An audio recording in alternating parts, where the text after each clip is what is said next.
Good afternoon, NAFS friends. My name is Rich Pisano, and I am here to speak with you on the topic of risk management in natural products procurement.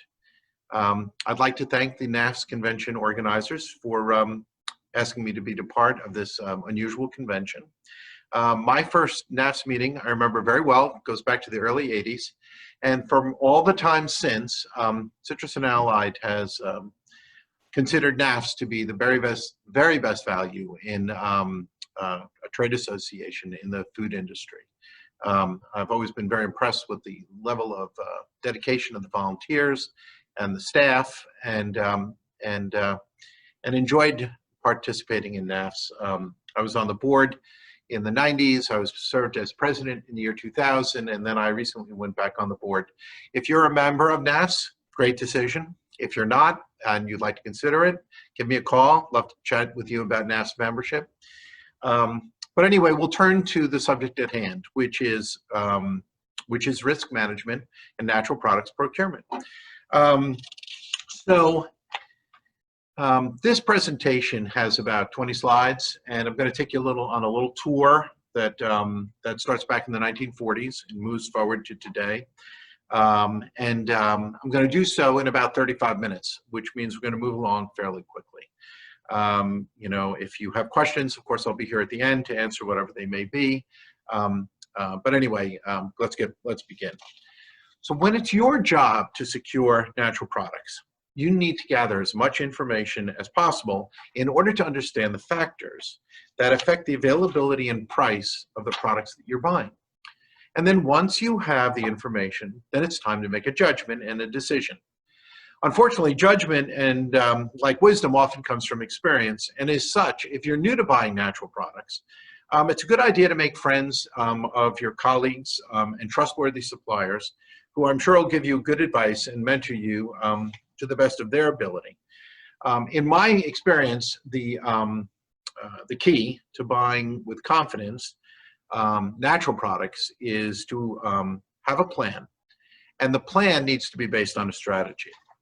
The challenge for a buyer of natural products is to develop the strategy to avoid being caught without coverage for an important ingredient. That's the ultimate objective. It may be impossible to achieve, but it's still worth the effort to create and implement a system that by design puts your company in the best position in the event of a possible shortage. Now, the typical background work that goes into making a decision about buying a synthetic product follows a fairly straightforward decision tree. Company's requirement for a chemical is calculated by software that takes into account forecasted volumes for each compound in which the chemical is found in a formula, and then that volume is supplemented by some good judgment regarding the actual volumes of the past few years, and some in consideration of either won or lost business. And many Roman chemicals have as feedstocks either petroleum or crude sulfate turpentine, which is derived from the paper industry. And while it's not always clear about those markets, there's always information that you can get, valuable information on the price and supply directions. Maybe in order to minimize risk for an aroma chemical, you might want to have a hedging strategy, have a couple of approved sources, maybe material available from different producing countries. But anyway, if you're buying aroma chemicals, artificial chemicals, decision-making is usually reasonable, and I would say free from drama. Now let's take a look for a second at natural products. To a great degree, the world that we live in regarding natural products dates back to the Bretton Woods Conference in 1944, at which the powers, the soon-to-be victorious powers, basically settled on an economic structure that would exist up until very, very recently. Since 1945, it's been possible to ship products on the world's oceans without unreasonable fear. All of us in this room think nothing of ordering a product in Indonesia or in China or India and having complete confidence that that product will arrive. And that's because the United States has been the guarantor of the freedom of the seas everywhere, based on our ability to project naval power. Additionally, there's been an almost unfettered historical willingness to provide our country as an open market for every conceivable product. Our open market policies allowed Japan to rebuild its economy after World War II, Germany to rebuild its economy after World War II. And if you're interested in this subject, you should consider reading a book that was authored by Peter Zahan called The Accidental Superpower. It's a quick read, it's hard to put down, and since he wrote it, which I think was in 2014, he's written two other books that are equally valuable. In the first book, he talks about Brexit, and he talks about the US electing a populist president. Now, this is years before Donald Trump considered running for president. It's actually freaky and a really good read. Since World War II, flavorists and perfumers have worked with many of the same natural products. Of course, there have been additions to the palettes of both, but the basic citrus, mint, spice, floral ingredients continue to be important. From a pricing perspective, the years from 1945 to 1965, so 20-year period, 45 to 65, were characterized by steady pricing and low inflation. In the US, the expense of the Vietnam War dislocated our economy as the cost of spending on both guns and butter left its mark. And by the 1970s, we suffered gasoline shortages, and inflation became a major problem. Those of you who are old enough to remember inflation, gasoline lines, higher prices, escalating prices. It was a really tough time. I remember when the prime rate went over 15%. My first mortgage on a house was at 11.25%, and that was as a result of stagflation, which was really the worst stew imaginable, which was a condition of slow economic growth and relatively high unemployment with rising prices. So anyway, the consequence of that period of time was that prices soared for everything. And of course, that included all the factors in production, labor, energy, borrowing, everything. Transportation also went up, of course, because of the rising price of petroleum, gasoline, diesel fuel. But in the 80s, inflation got under control. And then productivity soared due to improvements in technology. And that resulted in the leveling off of prices for most products that we all trade. Also, beginning in the 1980s, the number of suppliers for many products started to be reduced due to the globalization of the world economies and the consolidation of the flavor and fragrance industries. And that proved true for both the natural and artificial products. Suddenly, essential oils that once were available on many continents, many countries, were available in fewer countries from fewer producers. And of course, the countries that continued to manufacture were the ones where the botanicals themselves thrived. And the yields were the highest, so that the costs were the lowest. I think you'd probably say so far so good. But I think the correct answer to that is really sort of. It's today, the advantages of natural products being commercially produced where the climate is ideal has really been offset by other factors like currency and competition, lack of number of suppliers. And that's a sort of a reasonable summary of the supply side of the equation. But let's look at the demand side. In the case of essential oils, over the past 10 years, demand has increased substantially due to the popularity of aromatherapy. And in addition, the demand for Western products continues to grow in lesser developed countries. And that new demand is not confined to iPhones and other technology consumer items. Current demand includes shampoo and toothpaste, candy, soda, processed foods. And And those products uses flavors, many of which, and those products use flavors, many of which contain essential oils, oleoresins, and botanical extracts. So if you buy naturals, more than anything else, I think you need a plan. And in order to have a plan, the first thing you need to do is to decide what's important, and then you need to decide to collect information. So what is important? Well, let's see if yes, no answers to simple questions can help figure that out. Is it important for your company to purchase natural products at the lowest price possible? I think the answer is probably yes. Is it important to buy products of sufficient quality to make certain your flavors and fragrances are not rejected by customers? Again, yeah. Is it important that you have more than one source of supply? Sure. Is it important that in the case of a shortage, you have sufficient coverage of supply for something like 3-6 months at fixed prices? Yes. Do you need prompt delivery? Sure. How about access to regulatory information about your products? Yes. And do you need access to new and innovative ingredients on which to design new flavors and fragrances? Yeah, I think you do. Well, that's a pretty long list. And not all the objectives are mutually compatible. As a buyer, your best chance of designing a purchasing system for natural products is to become well informed. The sources of information are varied and include industry associations, right, like NAVs, and conferences. There are many industry functions that are content rich. There are books that provide monographs about products. However, from a practical perspective, it's probably true that the producers and sellers of ingredients are responsible for knowing all about them, and the buyers don't have a lot of extra time to develop expertise.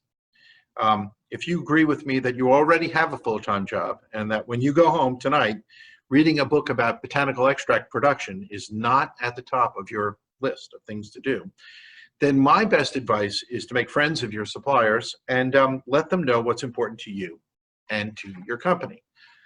Most suppliers in the flavor and fragrance industries have been in business for a long time, in some cases generations.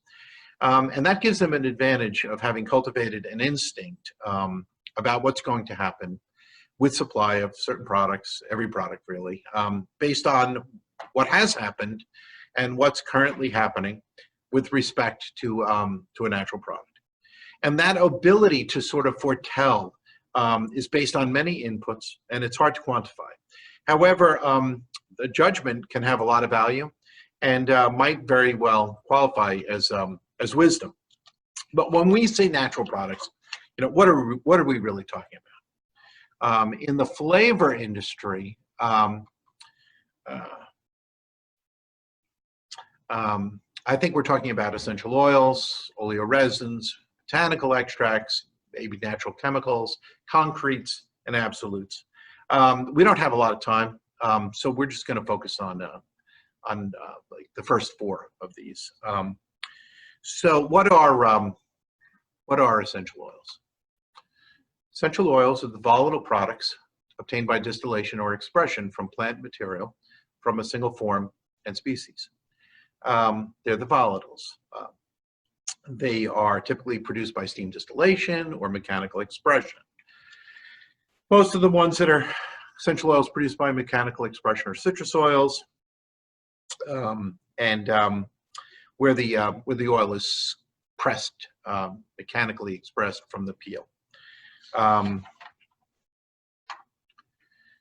Those are also called cold pressed oils. An example of steam distilled oil would be a mint oil. And we're just going to use a generic mint oil. Here you can see what a steam distillation unit looks like. You have a steam boiler. You have a pot into which the botanical is put. Then you introduce the steam. The essential oil that's in the mint leaf is relieved of the leaf, turns into a gas state, vaporizes, and then goes across a still column, hits product chiller full of cold water in the sketch in front of you. where it recondenses into a liquid, ends up in a flask where the water goes to the water from the steam goes to the bottom, and the essential oil goes to the top. That's by gravity, and that's how many essential oils are produced. Advantage of this is it's low technology. It can be done in fourth world countries, and very efficient process. Here is a distillation plant in Idaho of mint. You can see actually that the still pot is the truck bed. The truck is stainless steel. That's where the mint hay goes. The live steam is pumped into the truck. And that's done to save labor. Labor in the United States is very expensive, so it's no surprise that this ingenious combination works so well. You can see where the product would be recovered here. This is where the condensers are. And inside the factory, you can see the steam boiler. So that sort of mimics how steam distillation works. The oils that are produced by cold pressing, such as citrus oils, involve different types of equipment. The little picture here on the right corner shows a clay pot with sponge and a couple of tools called rest steady. That's the first mechanical expression device. You would work the peel with the sponge, relieve the peel of the oil, and then squeeze it into the pot, scooping out the juice the juice in the flesh of the fruit as you went. Of course, today, we're looking at very high capacity extractors. This is an FMC style extractor that simultaneously removes the juice and the oil. This sort of shows you how it works. I'm not going to describe it because we're sort of pressed for time, but I certainly have other presentations where we go into this in much more depth. This is the citrus peel after the extraction. The other family of natural products we wanted to touch on were oleoresins. So what are oleoresins? So the oleoresins are produced by solvent extraction of a botanical and contain, among other things, the non-volatile components of the source material and the volatile ingredients. So we'll take an example like black pepper. If I steam distill black pepper, what do I get? Well, I get a black pepper oil that tastes like black pepper. If I extract black peppers with a solvent, non-polar solvent, what do I get? Well, I get some black pepper oil, but I get all of the non-volatile components in the black pepper, which is what gives black pepper the picante, the spicy note, the burn, pippering in the front of the mouth. Same thing with chili, right? You want capsicum. You're not going to get that by steam distillation. You've got to extract the chilies. So anyway, so that's sort of the difference between an oleoresin and an essential oil. And then here's some lovely pictures of spices used in oleoresin production. And then the other we said was botanical extract. So what's a botanical extract?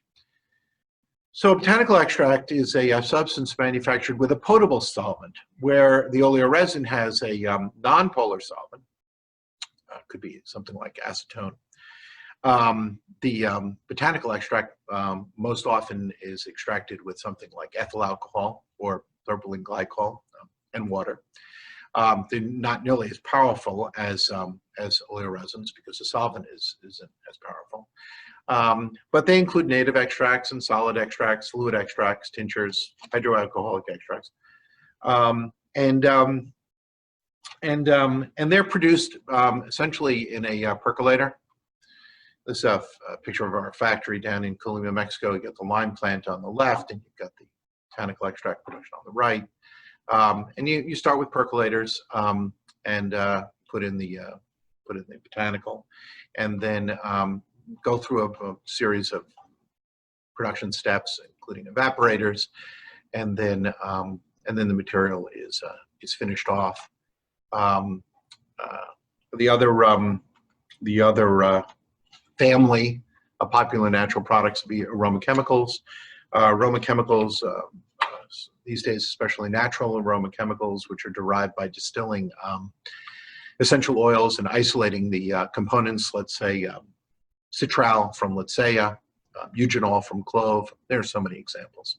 But anyway, those are sort of the primary families of natural products that you need to be concerned about and understand, or at least understand to some degree, if you're the buyer and you're trying to mitigate risk. Here is a slide that defines the word natural by U.S. law. This law has been in effect since the early 1970s, this definition. Many have tried to revise it. Perhaps someday it will be revised, but it has certainly stood the test of time. Many of the natural products that are isolated have to be further refined, and that usually occurs using distillation equipment, whether it's redistilling mint or folding citrus oils, but usually there's a distillation step. For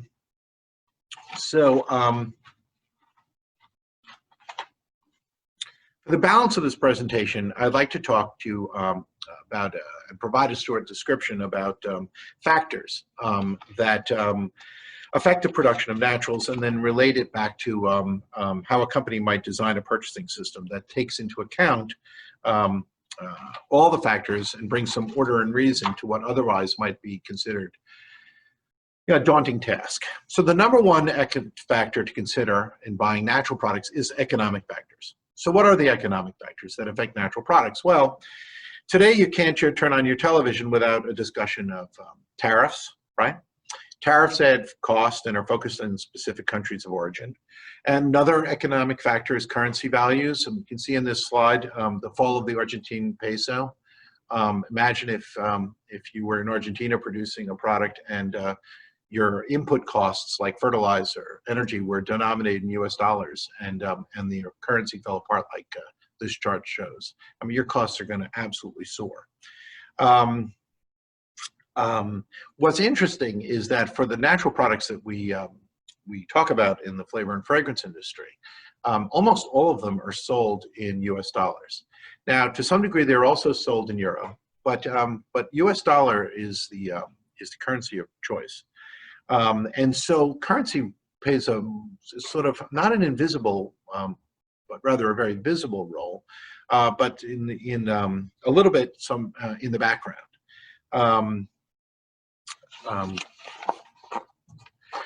Next topic that I think factor that is very important is climate. So any discussion of climate needs to start with the answer to the question, what's the difference between climate and weather? Climate is the weather over time. Weather is what you're experiencing in real time today. So the climate in Montreal, Canada in February is expected to be cold, but the weather on February 3rd was unseasonably warm. So it's good to understand the distinction between weather and climate. And at Citrus and Allied, we have a saying, and it goes like this: weather wins. Weather, everything. If all other factors point to a conclusion and weather does not support what's expected, we think you bet the weather. Natural products grow in specific climate or climates. And one example of how climate plays a role in determining the quality can be seen by looking at the quality of different orange oils that are produced in different climates. We know that orange that's produced in Florida, which has a humid subtropical climate, where it's very, very hot during the day, and it's very humid during the day. And say in a climate like Florida or Brazil, at night, it's also very hot, and it's also very humid. But that same orange could be produced in a Mediterranean climate where it's hot during the day, and at night it gets cold. And when it gets cold, the tree has to work a little bit. And often the essential oils that are produced in Mediterranean climates have a superior quality to those produced in humid subtropical climates. So it's just good to know that the weather is a factor. If there's a weather disaster, like a hurricane, the supply of a natural product can go from oversupply to shortage in a day. And on that day, the price can soar from very low price to extraordinarily high. And what that means is that a flavor company, if you're taking that factor in consideration, you need to build a weather into your purchasing system with some contingencies. Another factor to consider are botanical varieties. Natural products are not all produced from one botanical variety. An example would be lemon. In Italy, the primary variety is a Fumanello. In Spain, it's Fino. And in South America, Eureka and Lisboa. All the lemon oils produced by these varieties are instantly recognizable as lemon, but each has characteristics that are unique and have meaning to the taste and nuance to the taste. So knowing where the varieties are harvested and produced, and knowing how they differ is very important. And I think what this means to your purchasing system is that when you're considering alternatives, it's very helpful to know whether you're comparing apples to apples or apples to pears, or maybe it's more accurate to say Macintosh apples to Macintosh apples rather than Macintosh apples to Granny Smith apples. Another important factor is geography. Perhaps the clearest example of the role of geography is in the seasonality of products. Seasonality is important to remember because summer in the northern hemisphere is in July and August, but summer in the southern hemisphere is in January and February. And if you have a crop that has that's a winter crop or that's a summer crop, and it's produced in both hemispheres, you might want to have producing approved suppliers or approved products from both origins. That would be an interesting hedge, and something that, at a company like ours, where we're trading essential oils and processing essential oils from every country, something we think about every day. Another factor is what I call factor X, and factor X often is something that needs to be discussed. So, what is the X factor? You want to think about that for a moment? What do you think the X factor might be? Well, in 2020, does anybody want to guess what the X factor is? I will guess it for you. How about COVID-19? COVID-19 has proven to be the most consequential X factor, I would argue, since World War II. Previous unpredictable X factors included recessions, war, as in the case of a shortage in coriander when the Russians invaded Crimea, port strikes. How about when the Chinese shut down all production because of the Olympics? Those are X factors, things that you might be able to predict, but probably not. And the most important thing to recognize about an X factor is that if you can't anticipate it, that doesn't mean you can't have a strategy that takes the unknown into effect. And I think that that strategy has to be based on inventory. And really, the message from this half-an-hour talk, I think, really revolves around how you manage your inventory. By definition, inventory is an asset. Contrary to being treated as an asset, many flavor and fragrance companies see inventory as a liability. And so liability, something to keep low or constantly reduce whenever possible. But I think that the earlier topics make a rather strong case that for natural products, setting inventory levels strategically to offset the factors beyond your control is a very wise thing to consider. If your company is trying to manage its inventory using a system anywhere near what is often called just-in-time, that may make sense for a number of products and for a number of synthetic products. However, my advice is that you look at your list of products that you buy and identify those for which a just-in-time strategy is dangerous. And I would put those into a different bucket and analyze your purchasing decisions based on that difference. I think everybody likes the idea of having a low inventory until a formula can't be manufactured, because you can't purchase 2 kilos of a natural that isn't even going to be produced for 6 months. When that happens, often the person who does the purchasing gets blamed. But it's not necessary for these shortages to occur with a little bit of planning. Some natural products have really a history of shortages because of either weather or they're not manufactured in more than one geographical location. And you might want to review your natural products with that in mind and rank them in order of risk to determine which need to be handled in a special way. I can tell you, if someone sent in a list of natural products that they bought from Citrus and Allied and said, which are the ones that are the ones we might want to manage more carefully than others, we would certainly know which ones to put at the top of that list and make some suggestions on how to prepare for the unforeseen. There was a time when information traveled very slowly. And in those days, a problem in a production region was not instantly known in all regions. But today, we're all instantaneously connected. So a problem with the weather in one production region is immediately known in the other producing regions. Poor yields, disease, currency fluctuations, tariffs are just a few examples of things that are really no longer invisible.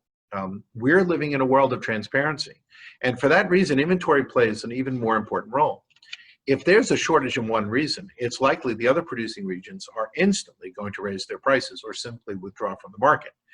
And the best defense for that is to either have material in stock or have a contract with a supplier at a fixed price and let them worry about having the material in stock. Now, I'm not saying that a company needs a contract for everything. But based on what I tried to present to you this afternoon, I think you might want to consider contracting for a few more products, perhaps, than you're used to. In conclusion, I've got sort of I've got my steps that I want to share with you. I think the first step in managing the risk for natural product procurement is to get a good crop calendar. You got to know when the products are being produced, when the harvest is. If you are interested in a crop calendar from Citrus and Allied, we're more than happy to send it to you. And then the step 2, I would recommend that you get a list together of the natural products that your company buys and see if you can identify those that have experienced shortages in the past. And I think your suppliers could probably help you with that list. Then number 3 is you got to decide how much inventory you need. For those, for the naturals, and particularly for the ones that we're going to call the strategic naturals. Once you know, as a buyer, how much product you think your company needs to have in stock, then you need to go to step 4, and that's to have a fight with your CFO about step 3. And that's a fight that I think you need to come informed, be polite, but come with information, because and any discussion about increasing inventories with a chief financial officer, that's a tough discussion, but you got to get up for the big game. And then I think you should contact your supplier, see if they'll hold material for your company in exchange for a contract with some kind of written arrangement with product releases, guaranteed, and then I think if you do that, you're sort of mitigating the risk, and that's I think that's an important step. Then step 6, I would suggest that you continue to ask a lot of questions and to learn all kinds of reference materials. And suppliers are putting out better and better market reports. And of course, most suppliers have salespeople. The salespeople have the gift of gab, and I'm sure they're more than happy to spend time explaining things to you, or at least sending emails.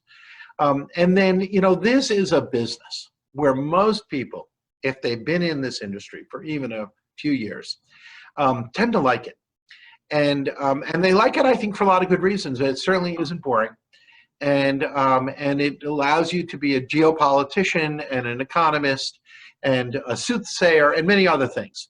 And I think that the last step, which may be the most important step, especially if you're interested in a long, happy career, is to have fun, because this is a really great way to make a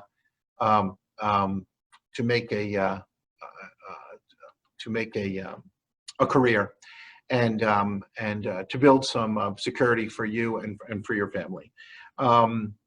Purchasing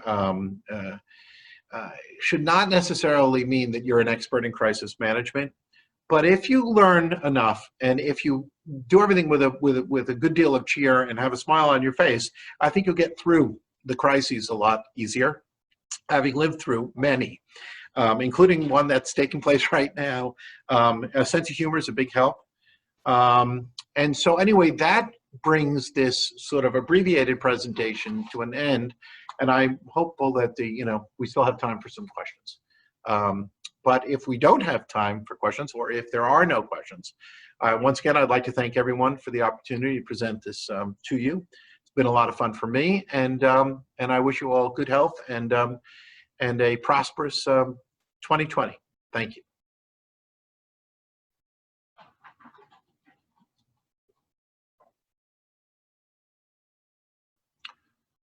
So should I hit stop share? I don't know, let's see.